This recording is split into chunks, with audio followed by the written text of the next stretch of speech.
Hey everybody, and welcome back to some more Project Ozone 3. Apologies, I know it's been such a long time since the last episode, and then such a long time since the episode before that, but never fear, I am determined to see this series through to the end. If it takes us like 5 years to do it, we will finish this series. I don't know if we'll finish the pack, because boy does this pack have a lot of quests in it, so we might not quite get them all done, but the series will come to an end at some point, and you guys will know when the series is done. I won't just leave it and abandon it like I have done with some series in the past. But nevertheless, what I want to work on in today's episode is trying to push forward onto the next real big milestone for us in this pack, now that we have the transmutation tablet, now that we've got EMC on the go wherever we need it. And that milestone is the Infinity Ingot. That's kind of the next big goal that we're going to start working towards. And in fairness, this recipe here isn't all that difficult for us to do. It does require a bunch of neutronium ingots, which does mean we are going to have to get a neutronium compressor at some point fairly soon here.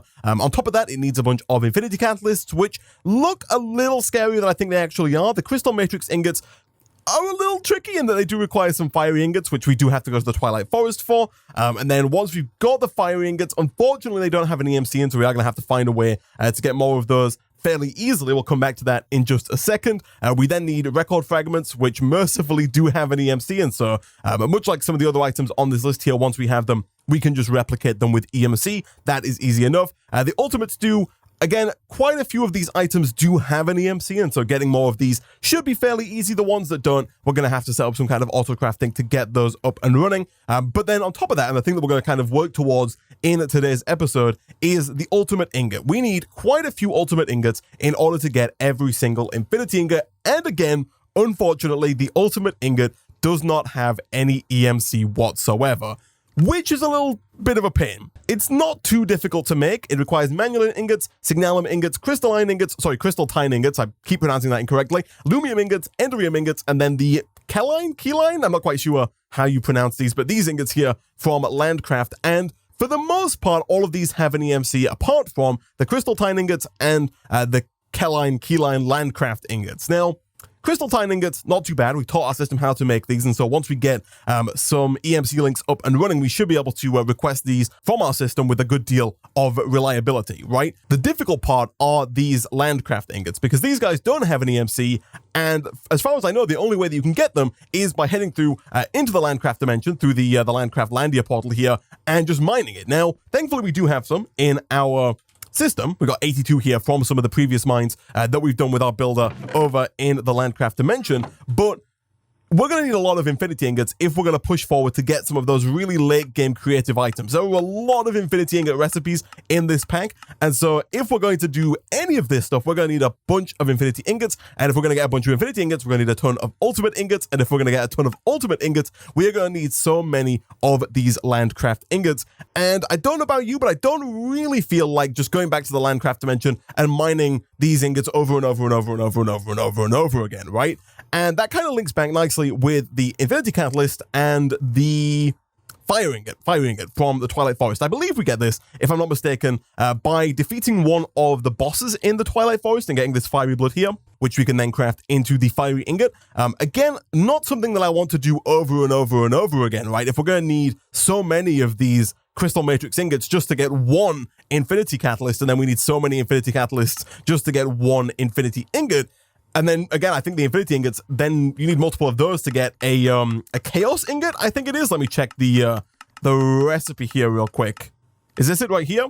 Yeah, you need at least, 2, 4, 6, 8, 10 of these to make a chaos ingot on top of that. And so you can see how this can get out of hand and how the number of fiery ingots that you need can kind of get exponentially larger as we start to look at making the chaos plank, which is the ultimate end game item in this pack here.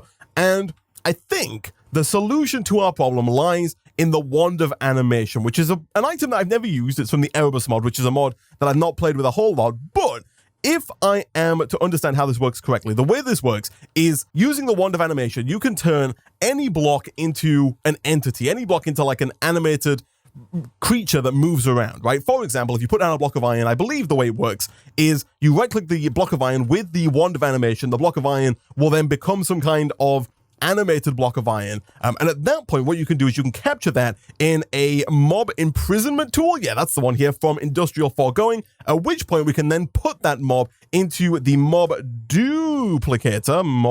duplicator, this guy here, also from Industrial Foregoing. And I believe at that point what we can do is we can essentially summon multiple blocks of that item. So going back to our iron example here, if we put down a block of iron, animated it with the wand of animation, to put it into a mob imprisonment tool, place that mob imprisonment tool into the mob duplicator, at that point we could make multiple animated blocks of iron, and if you kill those, I believe you get normal blocks of iron back. So the idea here is that with things like the ultimate ingot, which is what we need the K-line ingots for, or K-line, the landcraft ingots for, and for the fiery ingots from the Twilight Forest, if we can get 9 of those to make a block, we could then animate blocks of fiery ingots or blocks of landcraft ingots, put them into the mob duplicator, and hopefully get infinite of them that way. I think that works, and I don't think that's considered to be an exploit. I believe that's like intended to be a thing that you can do in this pack. And so hopefully that wasn't too much just talking and too much information thrown at you all at once. Nevertheless, we're going to take a step back here because we're not going to get to that in today's episode, because to make the wand of animation, we need a couple of things. One of the things is a soul crystal from the Erebus, which I'm not going to lie, I don't know how to get it. We'll do that in the next episode. But one of the things that I do know how to get is the mirian ingot. The mirian ingot is made with the Tinker's Construct Smeltery. It's an alloy between molten glass, cobalt, Elementium, Mana Steel, and Terra Steel. And so I think now is as good a time as any to jump into the Z quest line and start with a little bit of Botania. We've not touched Botania at all so far, and so we're kind of starting from scratch here, but we really don't need all that much to get Mana Steel, to get Elementium, and to get Terra Steel. I believe all of those do have an EMC value. Let me check real quick here, though.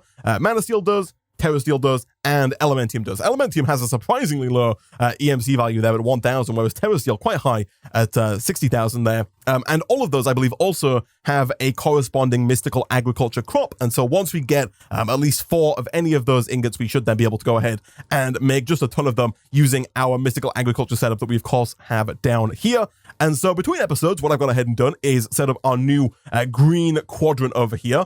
Between episodes, again, I'll probably transform this quadrant into a green quadrant as well, just because otherwise it's going to drive me insane that the minimap there is not symmetrical. But for now, over here on our green platform, we're going to jump into the very basics of Botania. And of course, the first thing that we need to get is a Petal apothecary, which you'll notice has had its recipe changed ever so slightly here. It now requires 4 stone, 1 mystical flower cluster, and then 2 verdant crystals from Lordcraft. Thankfully, we've already done a fair bit of Lordcraft, and so getting these verdant crystals shouldn't be too difficult for us whatsoever. And the mystical flower clusters are actually pretty cool in that you can use them to make mystical flower seeds. Those mystical flower seeds can then get you mystical flower essence, which can then be used to craft any of the mystical flowers in Botania that you would like. You no longer have to get a ton of floral fertilizer. You don't have to get the jaded amaranthus. Is that the jaded amaranthus? Yeah, this is a flower that previously you would use to get a bunch of Botania flowers. This guy, when provided mana, will just spawn the Botania flowers in the nearby area. But nevertheless, if we can get the seeds here, we can actually just go ahead and grow any Botania flower that we want. However, I believe the first thing that we need to do, as indicated by the quest down here, is make a piece of floral fertilizer. And I don't think that this recipe has been changed. It hasn't. It's one... oh no, it has. It's 1 bright crystal as opposed to 1 bone meal, and then 4 of any kind of powder. Now, I'm hoping...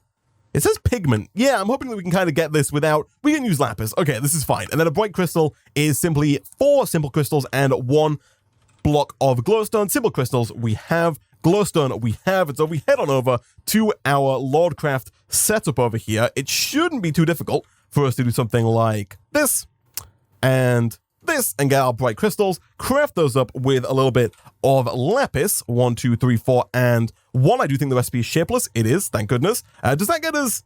That gets us a dye cluster. Okay, the texture there is very similar to the one that we're trying to get. But once we got floral fertilizer, as you would in any other pack, we can go ahead and get ourselves some mystical flowers.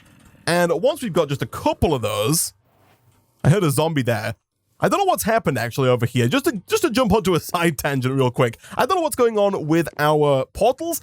Previously, we had the hunting dimension portal over here, and when it was over here, no mobs spawned. Like, at no point did any mobs come through the portal. But now, whenever I log back on to the server, there's usually like a little cluster, a little gang of mobs hanging around this hunting dimension portal. And I'm not quite sure what's changed, but a lot more mobs are coming through the portal recently, and I'm not quite sure if I like it. But nevertheless, jumping back into Botania here, what we should be able to do is craft our mystical flowers into mystical petals, and then if we quickly grab a pestle and mortar, which is super easy to make, it's a ball, a plank, and a stick, 2 of which we don't have any balls, but that's fine. Balls, super easy to come by, like so, at which point we can then craft the pestle and mortar with our mystical flowers, and then go ahead and craft that up, of course, with the... Oh no, I just need the flowers. Oh, I'm a fool. I am a fool. Hold on. Let me go ahead and throw all this down real quick here. For some reason, I thought we had to craft those up. We don't. If we wanted to make more floral fertilizer, we would have to craft those up. But we actually don't need the pestle and mortar, at least not just yet, I don't think. What we should be able to do is go 1, 2, 3, and 4. That's going to get us a mystical flower cluster. And then essentially, we just need to get 4 of these. Okay, so now that we've got 4 mystical flower clusters, we should be able to go ahead and get ourselves one of these mystical flower seeds just as soon as we go ahead and request a tier 2 crafting seed, which our system doesn't know how to make tier 1 crafting seeds? I thought we taught our system how to make this. I guess not. Let me go and do that real quick. I feel like that's something that our system should definitely be able to do. Tier 1 crafting seed. I would very much so appreciate it if our system knew how to make these. Does it know how to make base crafting seeds? It does. Okay, did I take this out at some point? Is there like a blank pattern in here somewhere, or like a standard pattern that has... There it is. Okay, I was going to say, I'm sure that we taught our system how to make tier 1 crafting seeds. There's no way that I did every other tier apart from tier 1. And so let's just go ahead and throw this in one of our ME interfaces, at which point we should be able to go ahead and request a tier 2 crafting seed, and finally craft up the tier 2 crafting seed that we were very close to being able to craft mere moments ago. Hold on. Boom. And boom. There we go. All right. So now we've got our mystical flower seed. What we should be able to come and do is place this into one of the spots that we have around here. So let's quickly grab some crop sticks, throw those down like so, drop in the... Nope. You gotta be quick with this again, because these do breed. I think if I put it here, I might have a better chance of getting this in before another crop takes its place. So let's... Boom and boom. There we go. Okay, so now we're growing the mystical flowers. I think we do have a bit of an issue. Yeah, like, unfortunately, quite a lot of these storage drawers here have been taken up by nature essence. And I think the reason for that is that the nature essence with the void upgrade is over here, whereas it needs to be right here. So let me quickly go ahead and just move this void upgrade over to this guy. And then hopefully, if we replace... like these 4 storage drawers. Oh gosh. This is fine, actually. This is fine, because these are going to be collected and then voided. So we did just void a lot of nature essence, but that's fine. We don't need, 500,000 nature essence at any given time. So that's okay. Okay, so for whatever reason, this didn't take. There we go. Okay, so now we actually have mystical essence being generated, and I would like that to be stored right about there. There we go. Nice. At which point, I would like to go ahead and lock that drawer using a drawer key. And for good measure, just to make sure we don't end up in the same situation as we did with the nature essence, let's go ahead and throw a void upgrade in there as well, just so that when that fills up, it doesn't start filling up other storage drawers with that essence as well. Again, we're not going to need that much of this mystical flower essence, and so 1 storage drawer should hopefully be enough. And so now, guys, we should be able to go ahead and actually make the first step in the Botania journey, which is the Petal apothecary. The mystical flower cluster is required. I don't quite think we've got enough mystical flowers here, but now that we've got the flower essence, we can go ahead and just craft something like this, I guess, and get some mystical black flowers, at which point we can go ahead and craft really as many of these mystical flower clusters as we like, and then get ourselves a Petal apothecary once we get the verdant crystal, which requires 2 bright crystals, 2 dense crystals, and 1 more of those clusters. And so we're going to need 2 of those. Do we have any bright crystals in here? We got a floating crystal into medium crystals. It doesn't look like I've got any dense crystals, but I don't think they should be too difficult for us to make. Simple crystals and coal. The bright crystal, it is again just glowstone and simple crystals. And thankfully now we have the ability to go ahead and pull simple crystals out of our system, so long as we go ahead and teach our system how to make them here. And then finally, some coal. and some glowstone, which we already have. Boom. Nice. So that should, hopefully, be the verdant crystal, which of course we do have to make in our Lord Crafter arcane workbench here. Like so. Only need 2 of those. And finally, Petal apothecary. Nice. All right. So this guy is going to go down over in the new Botania area. Right about there for now. And then I guess we're going to want to get some form of unlimited water source for this guy. And I think the sink is probably going to be our best bet here. Again, unfortunately, don't have a bucket of water on us. Don't even have a bucket available to us. But thankfully, this is a very easy fix. And hopefully we've got a sink somewhere nearby. I think the closest one is the one right about here. And boom. Nice. Okay. Now, it's been a while, actually, since I've done Botania. Can you pump into the Petal apothecary? I don't think you can, right? I'm going to try real quick just because it would make our lives a heck of a lot easier if we could. But yeah, I don't think you can. I think there is a way to do this by having water, like you can drop buckets of water, I think, onto the top here, and that does work. So there is a way to automate it if you wanted to. But for now, we'll just go ahead and pick this guy up, and we'll just do it the old-fashioned way with some buckets here.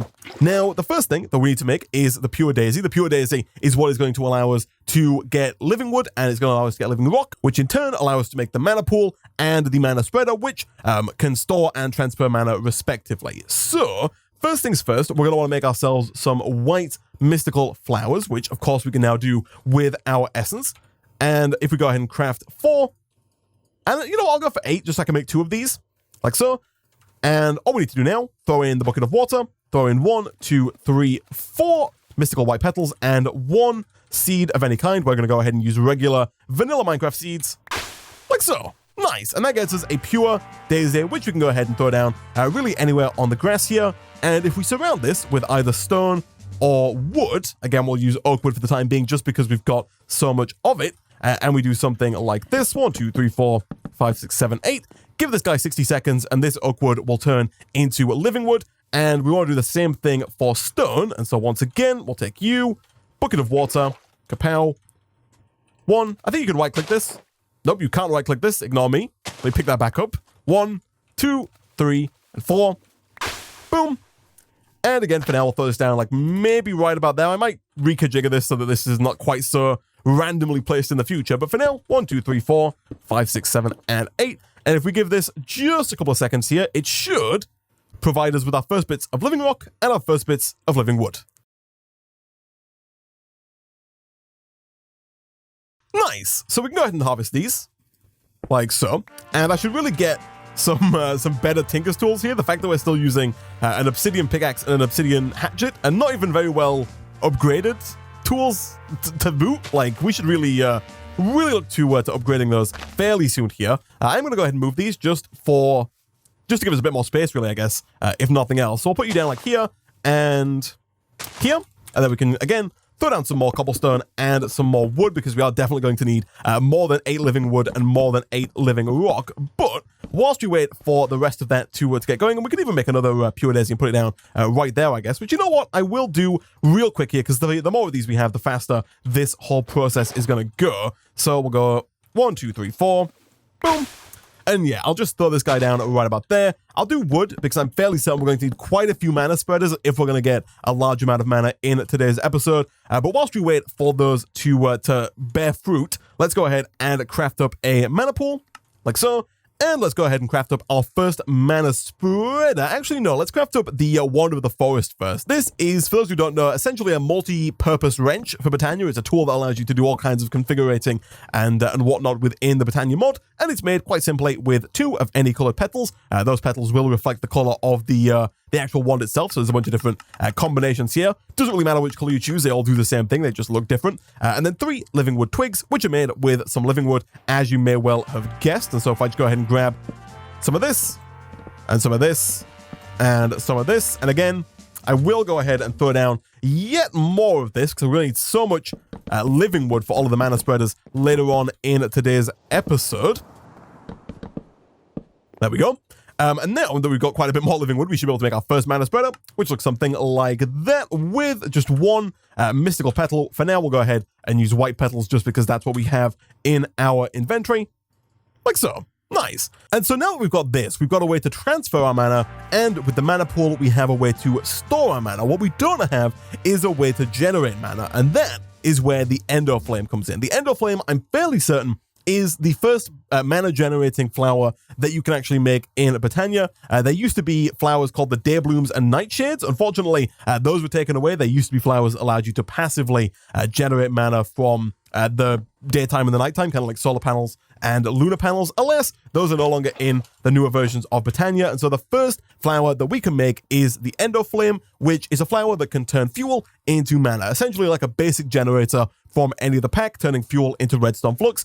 This guy is made again in the Petal apothecary with 2 brown petals, 1 light grey petal, and 1 red petal. And this is where I really like what they've done with the mystical flower seed in this mod pack, in that you can just craft any kind of flower that you want, whereas in previous packs, if you wanted to get a bunch of Endoflames, you'd have to make a ton of floor fertilizer and then essentially just hope that you got a good amount of red flowers, light grey flowers, and brown flowers to get the Endoflames up and running. Whereas now you can just craft all of the ones that you need. It takes so much of the grind out of getting all of this kind of early Botania stuff up and running, and I'm a really big fan of it. I'm going to be disappointed if like future packs that I play don't have this ability to craft whichever flowers you want. But now we have this, we can go ahead and throw in, I believe it was 2 brown, 2 red, and 1 grey. Nope, that's not correct. You can shift right click, by the way, to pull flowers out. Was it 2 grey and 1 red? That's not right. Nope, that's not. Oh, I had it there for a second. Oh, it's 2 brown, 1 red, 1 grey. Ah, I see. Okay. This also gives me a good opportunity to show off how you can make quite a lot of flowers quickly. It's quite tedious and slow dropping in all the petals individually. What you can do, though, is if we go ahead and just finish up this craft here, and we put another bucket of water in like so, if you have an empty hand, you can double right click and it will place in the last crafting recipe that you did, so long as you have the required petals in your inventory, which of course we do, at which point we can go ahead and just drop the seeds in. Grab our bucket. I should probably move like this so I've always got the empty hand ready to go. So bucket, water, double right click, seed. And this is still not super fast, but it makes life a little easier and just a little quicker when it comes to making quite a lot of the same Botania flower, which is something we are going to do quite a bit in today's episode. So that gets us 7 Endoflames. I don't quite know if that's the number that we're going to need, but it's a good starting off point for us nonetheless. Once again, I don't know if we're going to quite need this much living wood, but better safe than sorry, like so. And so now that we have the Endoflame, what we can go ahead and do is slow this guy down like so. By default, I don't think this is going to be connected to our mana spreader, and also we didn't even go ahead and make the Wand of the Forest, right? Did I just talk about it and then not make it? Let's go ahead and grab a couple of living wood twigs, like so, and then craft that up with some petals. We might as well use the petals we have, e.g. a red petal, and let's go with a brown petal, I guess, like so. Nice. So holding the Wand of the Forest in my hand, you can see that the Endoflame here is connected to the mana spreader. So I think the way that this works is if you already have a mana spreader down, the Endoflame will automatically bind to the nearest mana spreader. Whereas if, for example, I was to pick this mana spreader up, place down another Endoflame, like so, this one is currently not bound to anything. You can see by the little red X next to the mana spreader image. This one is still bound. I do believe they do retain their bindings. So if I put this back down here, this guy is still bound to the mana spreader. You can see this guy's got a tick because they're not necessarily bound to the mana spreader itself. They're more bound to the block that the mana spreader is in. And so despite the fact that I picked this up and put it back down again, this one is still bound, whereas this one is not. But not to worry. We can obviously go ahead and just break this and place it down again, at which point it will bind, like this guy. But if you don't want to break all of your flowers and put them all back down again, what you can also do is make sure your Wand of the Forest is in bind mode, which you can see at the bottom there, ours currently is, at which point you can shift right click on your flower, shift right click on the mana spreader, and that will bind any flower that you've got to that mana spreader. And so now all of these guys are connected to this guy right here, and in turn, this mana spreader is connected to this mana pool. By default, the mana spreader is just connected in a straight line, but for example, if we wanted to move this guy over to here, we could then go ahead and do the same thing, shift right click, and redirect the mana spreader to a mana pool anywhere in the world. Nevertheless, basic Botania functions out of the way. What we can do now is we can go ahead and throw down some fuel. We'll use coal for the time being, just because we've got almost 1 million coal in our system here. And with that, these guys will start chewing up the coal, producing mana, transferring that mana to the mana spreader, and that mana spreader will start transferring its mana to the mana pool, which you can see in the form of the blue liquid here. So the Endoflames do an okay job, but if we're going to get to Terra Steel, if we're going to get to Elementium, we're going to need a larger amount of mana. And if we look in the quest book, there is this guy right here, the Rosa Arcana, which is a flower that allows you to transfer experience into mana. The quest is called XP to Mana. Now, thankfully, this is not super difficult to make. Again, it's made in the Petal apothecary with some pink petals, some purple petals, a green petal, and a rune of mana. The rune of mana does require that we make a runic altar. It also requires some mana steel ingots and some mana pearls. This is where the Endoflames come in, because now we need to go ahead and grab some iron ingots. And if you drop those in like so, you get mana steel. And the same is true with ender pearls. If you grab an ender pearl and drop that in, assuming that you have enough mana, you will generate a mana pearl. So right now, we're not really close to saturating how much mana this mana spreader can transfer. Later on down the line, once we get flowers that can generate more mana, we're going to need more mana spreaders, because trying to hook all of your flowers up to more mana spreader usually doesn't work, because the mana spreaders, of course, can only transfer so much mana. You can see that little green bar there is kind of building up, but then it goes away because it can transfer, it can get rid of all the mana right now. But if, for example, we were to throw down a couple more Endoflames, we would hopefully see this guy start to get a little bit more full. It still looks like it's able to keep up. You can see the green bar is filling up faster. It's sending mana more frequently, and hopefully the mana pool is filling up even faster than before, even so to the point that we can now get ourselves a mana pearl. Now, do we have what it takes to make the runic altar? We do. We've got all the living rock and the mana pearl here, like so. And for now, I will go ahead and put this guy down probably right about here. Now, the way the runic altar works, and again, we're trying to make the Rosa Arcana, so we're after the rune of mana, which needs 5 mana steel ingots and 1 mana pearl. So let's see if we can get those real quick. Do I have what it takes to make 1 mana pearl? We do. Do we have what it takes to make 4 more mana steel ingots? Yeah, I was going to say probably not, but hopefully it won't take us too long to get to that point here. I don't know, actually, how long the cooldown is on the Petal apothecary. Like, I don't know how recently you have to have made a flower to be able to make another one quickly. It looks like our grace period has passed, but thankfully we can go ahead and do this the old-fashioned way, like so. And hopefully we've now got enough mana to do this and this. Nice. So once you've got all the ingredients required to make a rune, what we can do is we can right-click onto the runic altar all of the items that we need, like so. And now you can see that we've got the right recipe, and much like with the Petal apothecary, it gives you that nice visual illustration. It tells you that you've got the recipe right. Now we just need enough mana to actually make this. And the way we could do it is twofold. We could redirect this guy to point at the runic altar, like so, at which point that circle on the right there would begin to fill up, and once it gets full, the rune will be crafted. Alternatively, what we could also do is we can kind of treat the mana pool here like the battery that it is in storing mana, and we could do something like this, and like this, and if we redirect this guy, now the mana is generated in the Endoflames, transferred to the mana pool, and this guy, because it's adjacent to the mana pool, can pull that mana out and send it over to here. So we're kind of just using the mana pool as a buffer, so that if we're generating more mana than this guy can take in, it's being stored in that mana pool, while this mana spreader is taking care of making the rune over here. This guy is almost done.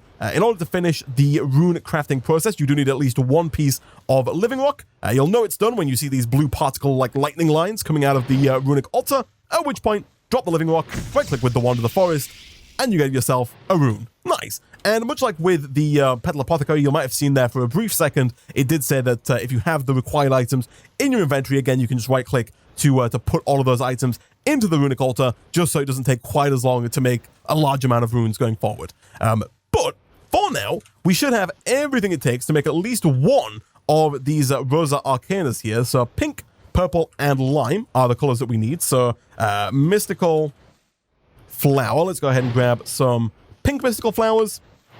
Let's grab some purple mystical flowers. And of course, some lime mystical flowers as well. Craft all those up into their respective petals. And we should be able to go ahead and make our first Rosa Arcana. So again, memory serves me right. It's 1, 2, 1, 2, 1, and 1. Of course, with a seed. A kapow. Nice. So the way that this guy works, it does say in the quest book here, I believe, that we should refer to the Lexica Botania. I don't know if we actually have a Lexica Botania. We do. Nice. If you don't have one, they're very easy to make. I believe it's just a sapling of any kind in a book. And so in here, we can go to the lexicon index. We can start typing Rosa Arcana, and we'll see that the Rose of Arcana can tap into and absorb the experience of players on the ground around it and turn it into mana. The experience can also be acquired from experience orbs in the world, not requiring players to be present. So this kind of has two ways of generating mana. You can be near it. So right now we've got 51 levels at the bottom here, and all of our Endoflames have chewed through that coal there. And so right now, if we take our Wand of the Forest and we look at here, you'll see that we've got a little bit of mana in the mana spreader, not quite enough to warrant a blast of mana over to the mana pool. But if I was to go ahead and put down the Rosa Arcana, it's going to start draining my experience if I stand close enough. If I stand far enough away, it won't. But if I stand right on top of it, it's going to start draining that experience and turning it into mana. And you can see already, this guy is full. The mana spreader is not fast enough to transfer all of the mana that is being generated by this Rosa Arcana to the point where the Rosa Arcana itself is also full of mana. So this thing's pretty good, and if we make quite a few of these, we can get a lot of mana very quickly. But again, we do run into this issue where the mana spreader is not fast enough. Even at a 1-to-1 ratio, it's not quick enough. And thankfully, that is where lenses come in. And I don't know if there's a quest for lenses.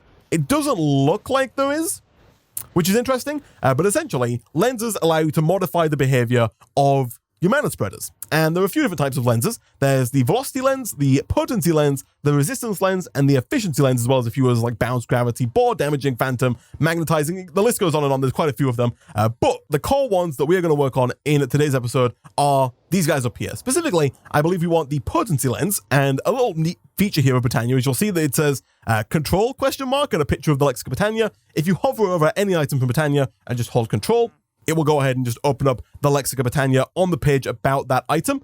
Right now we're on mana lenses, and so if we go over to here, you'll see that the velocity lens can drastically increase the speed at which a mana burst travels, but not only does the beam start to lose mana a lot faster, but it also carries a little bit less. So by default, I didn't mention this earlier, but by default, the mana spreader will lose mana over time. So right now we've got a fairly short distance between mana spreader and mana pool, so almost all, if not all, of the mana being generated and sent to the mana spreader is going to make its way to the mana pool. However, if I place my mana pool like over here and try to use that mana spreader to send mana to it, it would probably work, but significantly less of the mana would actually make it over there. And so the velocity lens increases the speed at which the mana travels, thus allowing it to transfer more mana, but the drop-off is a lot quicker, so it will start to lose mana much, much faster, meaning that the range that the mana can go is shorter before it starts losing mana.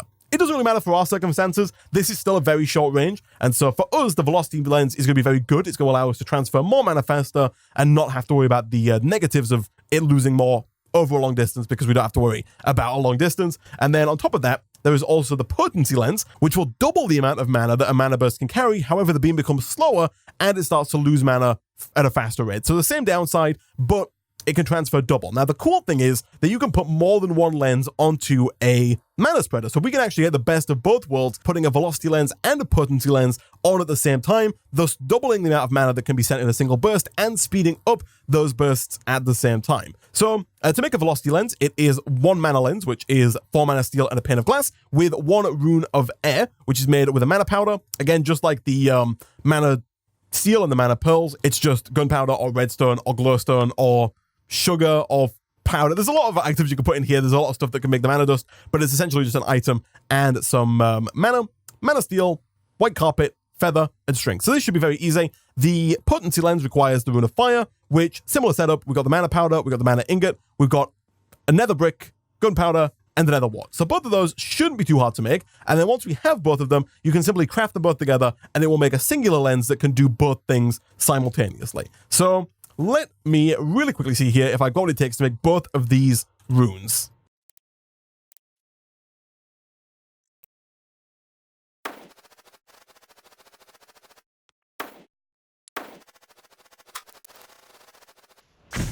And not too long later, we now have 2 fire runes and 2 air runes, as well as 8 mana steel ingots. And so we should be able to go ahead and make 2 of these mana lenses, like so. And on top of that, we should be able to go ahead and make 1 velocity lens and 1 potency lens, craft both of those together, like so. I think we might also need a slime ball. And boom, we get a composite mana lens, potency, and velocity. I think there is a little bit to do with the orientation here.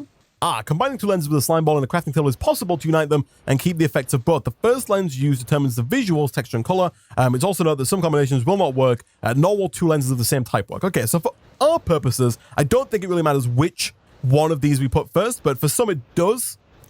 I know there were some specific combinations where that does matter, but for now, if we go ahead and take a look here, we can use our Wand of the Forest. See, this guy is filling up quite nicely. Right now he's pulling from the Endoflame. So I'm going to pick up the coal here just so that we can once again start using solely the Rosa Arcana for all of our mana.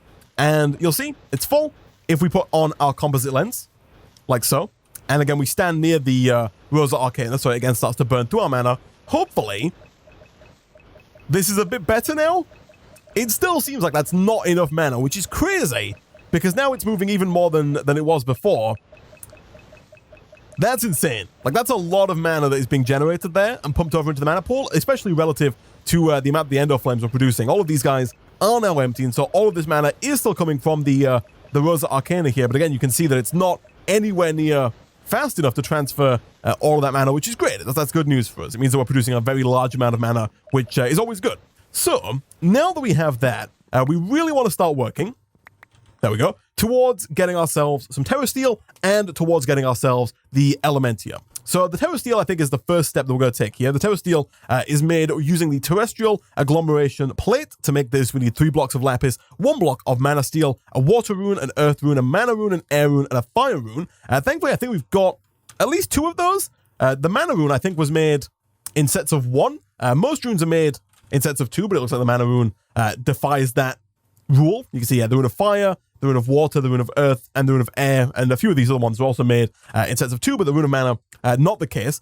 So we need 1 of each of those runes, block of mana steel, and 3 blocks of lapis. Shouldn't be too difficult, and we also need to get ourselves 1 mana diamond, 1 mana pearl, and 1 mana steel. If we throw all of those down onto the Terrestrial Agglomeration plate, it should go ahead and generate us 1 Terra Steel. We can see here, Terra Steel, it's a complex magical alloy infused with a great amount of mana, but if we go over, the setup looks something like this. So we need 5 blocks of living rock, 4 blocks of lapis, 1 terrestrial agglomeration plate, and then if we throw a mana pearl, a mana steel ingot, and a mana diamond onto it with enough mana, I think it's like a whole mana pool worth of mana, maybe half a mana pool worth of mana, that will get us 1 terra steel ingot, at which point we can of course go ahead and EMC it. And in fact, I'm being a fool, I can go ahead and EMC pretty much everything. I completely forgot that is something I can do. I can just throw you in there. The same is true for the mana pearls. I should probably do that. And also, apparently we hadn't learned how to make ender pearls yet, but that's fine. So I'll just do this. And while we're at it, we might as well go ahead and grab a diamond to do the same thing for a mana diamond, like so. So hopefully this shouldn't really be too difficult for us to do. So I'm going to go away. I'm going to make all of the runes required to make the terrestrial agglomeration plate. I'll be back in a second. And not too long later, we get ourselves a terrestrial agglomeration plate. Nice. So now, if we go ahead and grab ourselves some blocks of lapis, we've already got some more living rock, and we go ahead and we embed these in the ground. Do I have a shovel? I'm fairly certain I do. Again, a pretty poor one, all things considered, but one that will get the job done nonetheless. For now, I'm going to go ahead and put this setup right about here. Not the most visually pleasing Botania setup in the world, but we can always adjust this later if we want to make it look more aesthetically pleasing. For now, we'll go ahead and do 1, 2, 3, 4, 1, 2, 3, 4, and in the middle, another living rock like so. Terrestrial agglomeration plate on top like that. And then to make this work, we're actually going to need to get ourselves 2 sparks.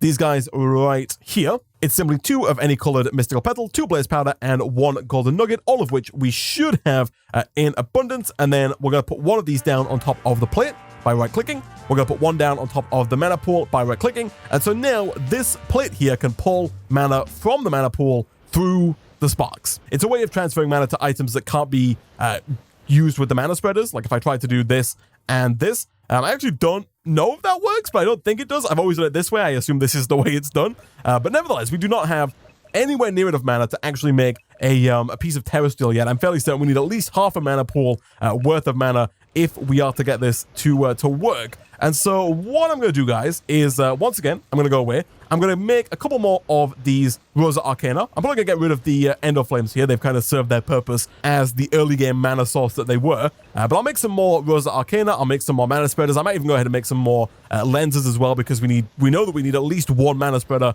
per Rosa Arcana, and even then that's not enough. So I might make some more lenses, and I'll try and get us up to half a mana pool worth of mana, at which point I will come back and we'll make ourselves our first piece of Terra Steel. Okay, so not too long later, we now have just about a half mana pool worth of mana. I made 2 more of the Rosa Arcana flower here. I've made 2 more mana spreaders and 2 more of these potency velocity lenses. And you'll see now if I walk over to the area that I start to rapidly lose experience a lot faster than I did before, but also the amount of mana being pumped into this mana pool has significantly increased as well. Essentially, all I've been doing here is gathering the experience cubes that we have from our mob farm. If you get a bunch of those, you can just go ahead and hold down right click and that will go ahead and consume them. You can see right now it's consuming a little bit faster than I can, than me just holding down right click. I do have a macro set up to right click rapidly, which allows me to use these very quickly. You can do the same thing just by right clicking very fast if you want to burn out the right mouse button of your mouse really quickly. Nevertheless, we now have the half a mana pool worth of mana required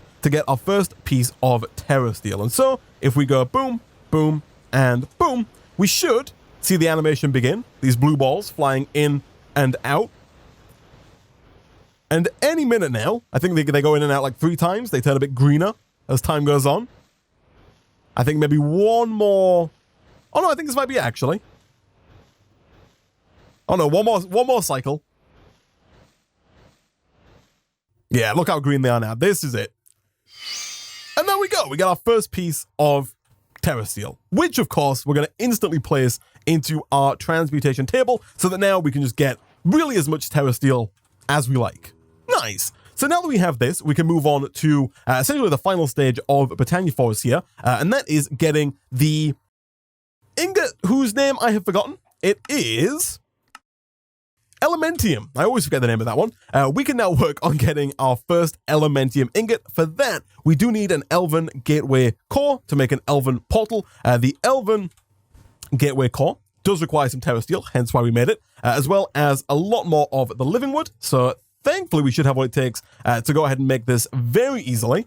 And then the actual Elven portal, if I go ahead and look it up here in the Lexica Botania, we can see that it looks a little bit like this. If we hit the visualize button, you can go ahead and throw it down like that.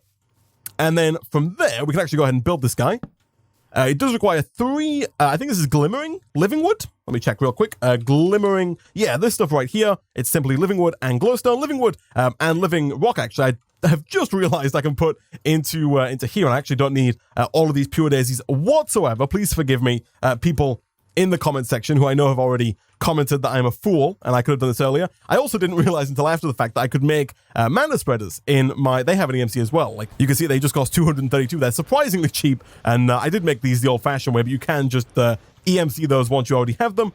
So now we can go ahead and throw down a couple of these like so. I don't know if it matters if you have blocks in the corner. It might do. I might have to get rid of these in a second here, but most of this portal is just standard living wood, like so. I will get rid of these corner pieces just in case they do cause any issues for us here, and then we'll also have to get rid, of course, of the ones that have to be glimmering. So this one, this one, this one, and this one.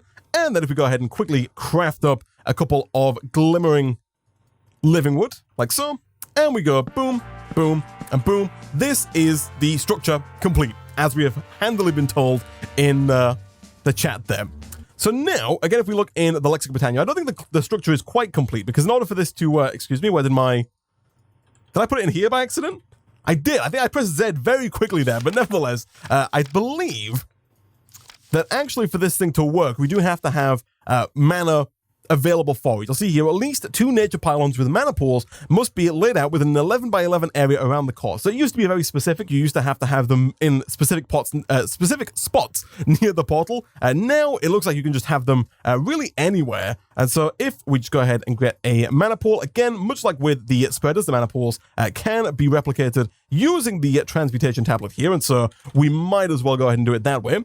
And then the pylons, I actually, just for old time's sake, I'm going to put these here and here, just because that's how my brain believes they should be. But now we need to go ahead and make ourselves 2 of these nature pylons, I believe, which do require the mana pylons, which thankfully are not too difficult to make, especially if you can EMC infinite amounts of mana steel and mana diamonds. And then the same is pretty much true for the nature pylons. Normally, these are quite tricky to make because they require even more Terra Steel, but given that we can just EMC infinite Terra Steel, these guys become pretty easy for us to make. We can then put these above like so. Now we do need to fill these mana pools, or at least have mana in these mana pools. And so once again, if we do something like this, and I'm just gonna go ahead and, you know what, let me really quick like just throw this into my transmutation table, just so I can get more of them without having to manually craft them.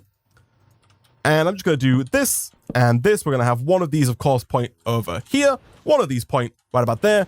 We still got a little bit of mana in there. You can see it did take almost half a mana pool's worth of mana to actually get that first piece of Terra Steel. But this should go ahead and pump mana into those mana pools with the nature pylons. And once we have a little bit of mana in these, I don't think you need quite as much as you do for the Terra Steel, but I think we might need maybe a quarter of a mana pool worth of mana to open the portal. Once the portal is open, it does require a constant amount of mana to stay open, but the amount of mana required to keep it open is significantly less than the amount of mana required to actually open the portal in the first place. So hopefully this shouldn't be too difficult for us. And once the portal is open, all we have to do to get ourselves some Elementium, if I can spell it correctly, is just go ahead and throw in 2 pieces of mana steel, and the portal will spit back out 1 Elementium ingot. We can also use this opportunity to get a better mana spreader. We can upgrade our mana spreaders to the Elven mana spreaders, these guys right here. They're made with those Elementium ingots. Again, 1 of any kind of petal, and 6 Dreamwood. Dreamwood can be made, again, in the Elven portal by just throwing any normal living wood into the portal, and it will spit out 1 normal Dreamwood. And so, as soon as we get this portal up and running, we'll get a bunch of Elementium, at which point we can just EMC it, and we don't have to worry about it again going forward. And we'll also go ahead and see about upgrading these mana spreaders to Elven mana spreaders, hopefully at which point they should be able to keep up with these Rosa Arcanas. Because again, right now, they are not keeping up whatsoever. We do have a bit of a bottleneck here, of course, in that these guys don't have lenses. Unfortunately, the lenses don't have an EMC. That would have made life a lot easier, nor do the runes required to make the lenses. But yeah, it would have made life a lot easier if these weren't the bottleneck right now, which they most certainly are. Let me try this. I'm fairly certain you need more mana than we have. Yeah, you definitely need more mana than what we have to get this to work. So I am going to go away, chat. I'm going to probably make 2 more lenses and stick them on this mana spreader here. That is going to mean I have to put down the Runic altar again, but that's fine. We'll make this work. But I'm going to go away. I'm going to try and get these guys up to about quarter full, and then we'll come back and I'll attempt to open this guy up again. Okay, so a little while later, and we're again almost at the point where we've got half a mana pool worth of mana in our kind of main mana pool over here, but these guys are still not quite there. This guy has crossed the quarter mark, but this guy not quite. There is, thankfully, a much quicker way to move mana between mana pools, and that is with the mana tablet. This guy really easy to make. Just 8 living rock and 1 mana diamond or mana pearl, I think, will also work. Throw that in like so. If we get our wand, you'll see by default the mana pool has the arrow going from the mana pool to the mana tablet, and so it will go ahead and move that mana very quickly into the mana tablet. If we pick it up, you can see this guy's got some mana in it. And now, if we go over here, we want to shift right click. You can switch between it. This one, for whatever reason, was already at mana tablet to mana pool, but we want to make sure it is going from the mana tablet to the mana pool, at which point we can just throw this in and watch the mana be moved from the mana tablet into the mana pool. Nice. So now we have crossed the quarter mark on both of these. I think we should be able to go ahead and hit this guy up like so. Let's make sure we've got some mana steel on us. Let's also make sure we've got some living wood as well. This guy is indeed online, I believe. We got some cool particle effects all over the place. So let's go ahead and throw in like half a stack of mana steel, at which point it's going to give us back 16 Elementium. We'll also throw in like 16 living wood and get back 16 dreamwood. And now what we should be able to do is go ahead and make some higher tier spreaders. Again, really hoping, I would love to make 3 of these, although I think we are 2 living wood short. So let me just go ahead and throw 2 more back in here. Good stuff. That should allow us to go ahead and get another one of these. And then now, hopefully, if I get rid of these 3 and I place down these 3, again, I am going to have to rebind these guys. That's not what I want that to do. I would like you to you, you to you, and you to you. And so hopefully, I'm out of experience, so we can't test this just yet, but I'm going to put all of these lenses on just to give us the best chance of this being able to keep up here. I really think it should be able to, but if I go ahead and grab a bunch of experience cubes, and I consume those nice and quickly. Oh yeah, look at that. That is very rapidly chewing through my experience levels. If I stop for a second, look at that. That is burning through that very quickly. But you could see that, oh, this guy hold on. Oh, this guy's not connected. There we go. You can see that finally this is working. You can see that finally they are able to keep up. Once we've got the Elven mana spreader, this guy, for whatever reason, seems not able to keep up. Although maybe it's just maybe like there's just a bit of backed up mana in the Rosa Arcana here. It looks like, yeah, that is ever so slightly going down. So eventually this guy will also be in the same situation where it can't quite keep up. But now mana is moving significantly faster. I'm losing experience at a rapid rate, but none of it really matters because now we can go ahead and we can use our transmutation tablet to get more Elementium ingots. And finally, chat, the thing that we have been working towards all episode long, the mirian ingot. This guy made in the smeltery with Terra Steel, Mana Steel, Elementium, Cobalt, and Glass. Do we have Cobalt in here? I think we do, right? Yeah. So we'll take some Cobalt. We'll take some Elementium. We'll take some Terra Steel. We'll take some... This is EMC as well, actually. So we can get so many blocks of solidified experience if we need it. But also some Mana Steel, which we already got half a stack of. And we probably don't need 2 more of that. And then finally, a little bit of Glass, which we don't have in our transmutation tablet. I'll put it in there. I don't think it's likely that we burn through the 49,000 glass that we have in our AE2 system, but just on the off chance that we do, it'd be nice to have it. There is some form of zombie in our smeltery. He should die as soon as we start putting all this stuff in here. Let me check the ratios real quick, just to make sure I get this right. So, what is 125 divided by 18? The answer is 7. So we want to put in 7 glass to every 1 of everything else. So we'll just put 1 of each of these in for now. So 1, 1, 1, 1, and 1, 2, 3, 4, 5, 6, 7. Hopefully that should work. Right now there is no lava in our smeltery, which is a problem. A very fixable problem. We could even just put a pipe here, or even now actually we could put a couple of fluid export buses onto here, and that would also solve the problem because of the fact that we've got our lava hooked up via that fluid storage bus. Please go into the tank. Thank you. And so now that should go ahead and melt all of these down. And once they're done, if we go ahead and grab our ingot cast, which I think we do have, good stuff, I will put that down right about there. We should finally be able to make these mirian ingots. Unfortunately, the mirian ingots don't have an EMC either, and so for every single one of these that there's that zombie dying, it's so loud, but for every single one of these, we are going to have to go ahead and request it. Thankfully, it is makeable in the smeltery, and so we can go ahead and teach our system how to make this with a little bit of auto-crafting and a little bit of AE2, but this lines us up nicely to try and get the soul crystal in our next episode, try and make the wand of animation, get ourselves some mob imprisonment tools, get ourselves a mob duplicator, get some mob essence, because the mob duplicator does run on mob essence. Thankfully, that should be pretty easy to do, and then go all out and try and duplicate a couple of ultimate ingots, maybe get some fiery ingots at some point, duplicate those, see if we can get the system to work, but finally, let's have a look. Is this done? It is. We've got 4 mirian ingots, a little bit too much glass here. 6 blocks of glass. Oh my goodness. I guess I didn't consider how much molten glass you get per piece of glass. Like 1 piece of glass gets you 1,000. Is it 1,000? Yeah, 1,000 millibuckets of molten glass. And so really like 1 piece of glass will do for quite a few of these. Well, I'll have to figure out the ratio of like how we can get this to work perfectly for auto-crafting in the future. But for now, if we were to go ahead and turn this on, it's going to go ahead and pump out our very first ingot here, like so. And there we have it. So between episodes, I will go ahead and I will make how many of these? However many it takes to make this. 3, 6, 9, 10. I'll make 10 of these. So we've got what it takes to make the wand of animation. We'll try and get that Erebus crystal. We'll try and get the wand of animation up and running. But for now, guys, I'm going to go ahead and wrap up this episode of Project Ozone 3 there. Actually, real quick before I do, I did want to mention that my original plan, by the way, wasn't to just stand here and use my own experience to make this work. I did originally plan on getting an experience seed. If we look in JEI here real quick, experience seed. You can make experience droplets from experience essence, which you can of course get from experience seeds. And then with those experience droplets, you can craft the bottles of enchanting, and you can just smash these on the ground, right? If you smash those on the ground near the Rosa Arcana, it drops those little experience particles, which the Rosa Arcana can suck up and use to generate mana. So these flowers also do work if you don't want to just stand here and constantly be pumping, solidified experience cubes into yourself for the rest of your life. You can go ahead and do that with experience essence. I might do that later on if we need more mana. I don't know if we're going to, really.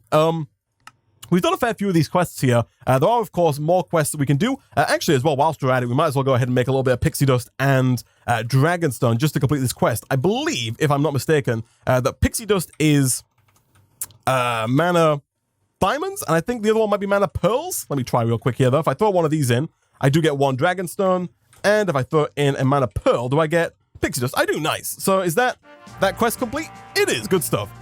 As I was saying, there are a few more quests here that we can do. We don't need the Jaded Amaranthus, but I might make it just for the quest completion. The same is true with the Orchid. We don't really need it. The runes we can make, the Alchemy Catalyst might come in useful. It essentially allows you to transmute certain items. That might be useful if there's an item that, for example, doesn't have an EMC that we can make easily with transmutation and mana. So we might look into that. But for the most part, and we are going to have to fight the Gaia at some point because we need a lot of Gaia Essence going forward. If we do get Gaia Essence, we can also go ahead and make ourselves a even better mana spreader, that being this guy over here, the Gaia mana spreader, which is even better than the mana spreaders that we have now, but it does require that we fight the Gaia, which is a fight that I'm going to put off for another day. But for now, guys, as always, if you did enjoy the video and you want to see more Project Ozone 3, be sure to go ahead and hit that like button, leave a comment down below, subscribe if you're new here to get notified as soon as new videos go out. As always, thank you for watching, and I'll see you guys next time.